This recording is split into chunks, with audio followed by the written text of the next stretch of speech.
సమరం ఎక్స్పర్ట్ లా ప్రేక్షకులకి స్వాగతం.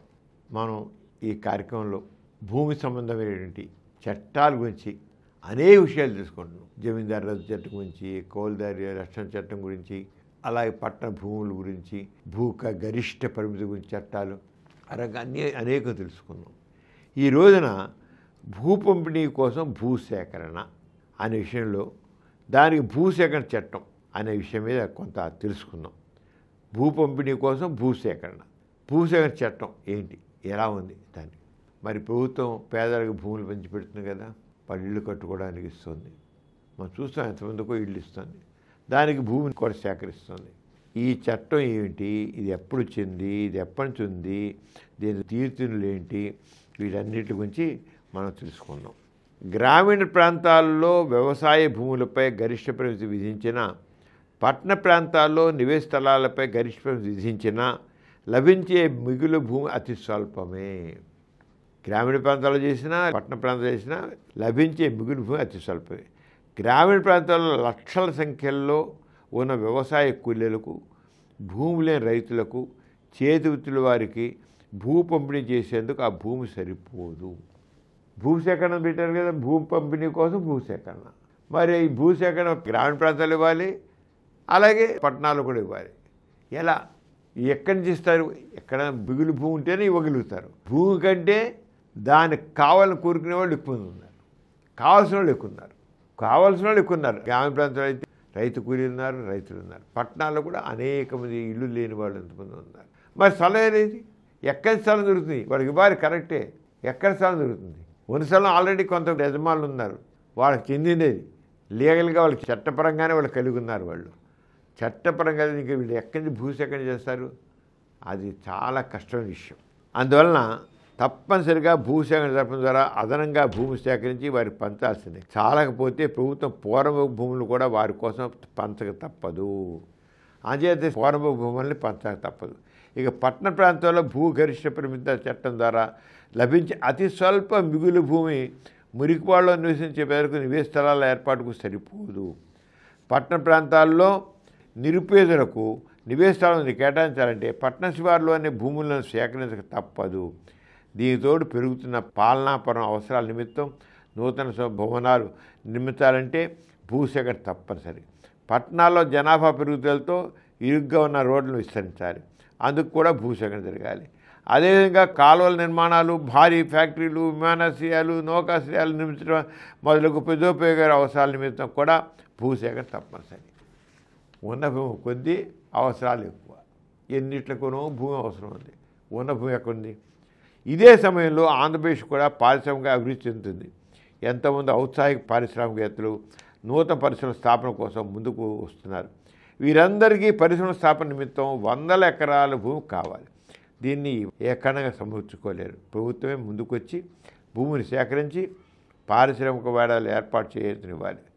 మరోంక పెరుగుతున్న తాగునీటి అవసరాలను తీర్చాలంటే నదులపై ఆనకట్టలు కట్టి నదీ జలాలు అనవసరంగా సముద్రం పాలుకోకుండా చూడాలి. అదేవిధంగా జలాశయాల ద్వారా నిల్వ చేయాలంటే భూసేకరణ తప్పనిసరి.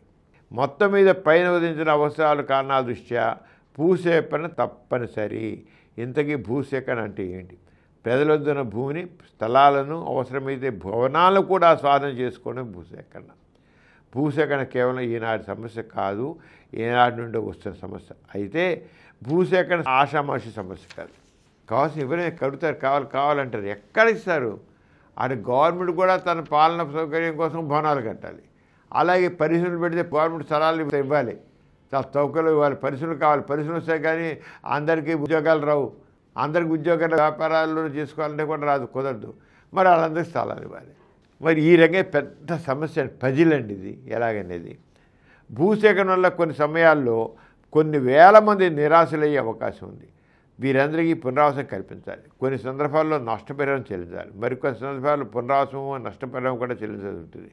భూసేకరణ కేవలం ఒక ఆంధ్రప్రదేశ్ మాత్రమే సమస్య కాదు, యావత్ భారతదేశానికి సంబంధించిన సమస్య. అందుకే భూసేకరణకు సంబంధించి కేంద్ర ప్రభుత్వం రూపొందించిన శాస్త్రమే ఉన్నది. అందువలన భూ సంస్కరణల గురించి తెలుసుకునే క్రమంలో భూసేకరణ గురించి కూడా తప్పనిసరిగా తెలుసుకుని తీరాలి. ఎందుకంటే భూ సంస్కరణ లక్ష్యం భూ వికేంద్రీకరణ. దున్నేవాందే భూమి, ఈ లక్ష్యం నెరవేరాలంటే భూసేకరణ చట్టం గురించి తప్పనిసరిగా తెలుసుకోవాల్సిందే. ఈ చట్టం అత్యంత పురాతనమైంది. బ్రిటిష్ వలస పాలనలో 1894 చట్టం రూపొందించబడింది. స్వాతంత్ర్యానంతరం కూడా కేంద్ర ప్రభుత్వం సందర్భోచితంగా మార్పులు చేర్పులతో ఈ 1894 చేసిన చట్టాన్ని మార్పులు చేర్పులతో యథాతథంగా కొనసాగిస్తుంది. అన్ని రాష్ట్ర ప్రభుత్వాలు ఈ శాసన అవసరాలు బట్టి కొద్ది మార్పులు చేర్పులతో అమలు చేస్తున్నాయి. ఈ చట్టంలో అత్యంత కీలక అంశం ఏంటంటే భూసేకరణ అన్నది ప్రభుత్వ గుత్తాధికారం. ఈ హక్కుని ఎవరు కాదనలేరు. ఎందుకంటే ప్రారంభ అధ్యాయాలు చెప్పుకున్నట్లుగా మనం ఈ భూములన్నీ ప్రభుత్వానివే కనుక ప్రభుత్వ అనుమతితో భూములు మనం అనుభవిస్తున్నాం కనుక అవసరమైనప్పుడు ఎప్పుడైనా ఎటువంటి భూమిని తిరిగి తీసుకునే హక్కు ప్రభుత్వానికి ఉంటుంది. హక్కును ప్రశ్నించే హక్కు ఎవరికి లేదు. అయితే భూసేకరణ వలన నష్టపోయిన వారికి ప్రభుత్వం పరిహారం చెల్లిస్తుంది. ఈ పరిహారం మొత్తం గురించి ప్రభుత్వాన్ని ప్రశ్నించవచ్చు. భూసేకరణలో ప్రభుత్వానికి గుత్తాధిపత్యం ఉన్నందువలన ఈ చట్టం దుర్వినియోగం అయ్యే అవకాశం లేకపోలేదు. అందుకు శాసనకర్తలు ఈ విషయాన్ని ముందుగానే ఊహించారు. ఈ చట్టం దుర్వినియోగం కాకుండా తగిన నిబంధనలు ఈ చట్టం రూపొందించారు. ఈ నిబంధనల ప్రకారం కేవలం ప్రజోపయోగకర పనులు అవసరాల నిమిత్తం మాత్రమే భూసేకరణ జరగాలి. అందువల్ల అత్యంత ప్రధానమైనది ఈ ప్రజోపయోగ అనుభవం అంటే ఏమిటో తెలుసుకోవాల్సిన అవసరం ఎంతైనా ఉంది. ప్రజోపయోగ అవసరం అంటే ఏమిటి?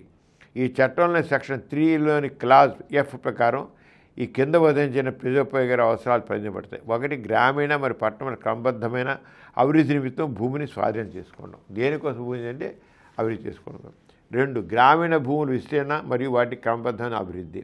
3 ఏదైనా పథకం లేక ప్రభుత్వ విధానంలో భాగంగా ప్రభుత్వ విధులతో భూములు సేకరించడం. 4 ప్రభుత్వం చెందిన లేక ప్రభుత్వ నియంత్రణలోని కార్పొరేషన్ల కొరకు భూమిని సేకరించడం.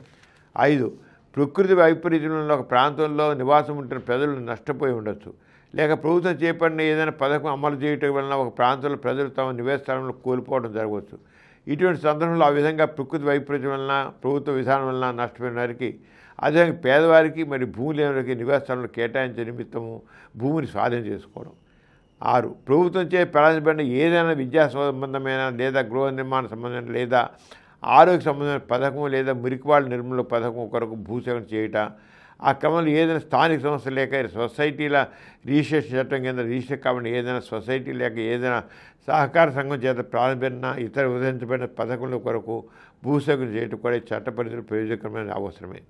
7 ఇంతకుముందు చెప్పుకున్న ప్రభుత్వం చేత లేక ప్రభుత్వ అనుమతితో ఏదైనా స్థానిక సంస్థ చేత ప్రారంభమైన ఏదైనా అభివృద్ధి పథకం కొరకు భూమిని స్వీకరించవచ్చు.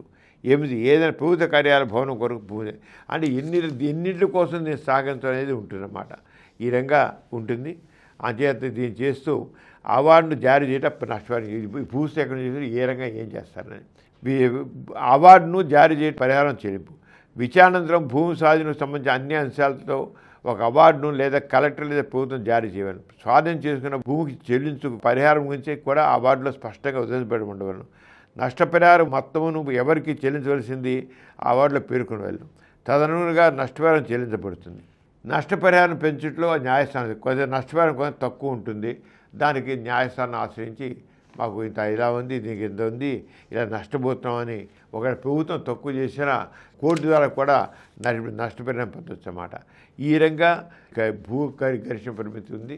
దీని గురించి ఎంతవరకు అమలు సక్రమంగా జరుగుతుంది అంటే కొంత గందరగోళం దాని గురించి. వీటి గురించి మాత్రం మరి చట్టపరంగా ఆలోచించి ఆ చట్టపర విషయాలు తెలుసుకుని మరి నష్టపోతున్న వాళ్ళు బాధపడుతున్న కోర్టుని ఆశ్రయించి న్యాయాన్ని పొందవచ్చు. మరి సెలవు మరి వాళ్ళు మనం చాలా విషయాలు తెలుసుకున్నాం. మరి నెక్స్ట్ ఎపిసోడ్లో మరి కొన్ని విషయాలు తెలుసుకుందాం. ఈ కార్యక్రమం మీకు ఎంతో నచ్చింది కదా. ఇటువంటి మరిన్ని వీడియోల కోసం అనతి కాలంలోనే 20 కోట్ల వ్యూస్ సాధించిన సమరం ఛానల్ సమర్పించు సమరం ఎక్స్పర్ట్ల ఛానల్కు సబ్స్క్రైబ్ చేయండి, లైక్ చేయండి, మీ ఫ్రెండ్స్కి షేర్ చేయండి. అలాగే ప్రక్కనున్న గంట సింబల్ని ప్రెస్ చేయడం మర్చిపోకండి.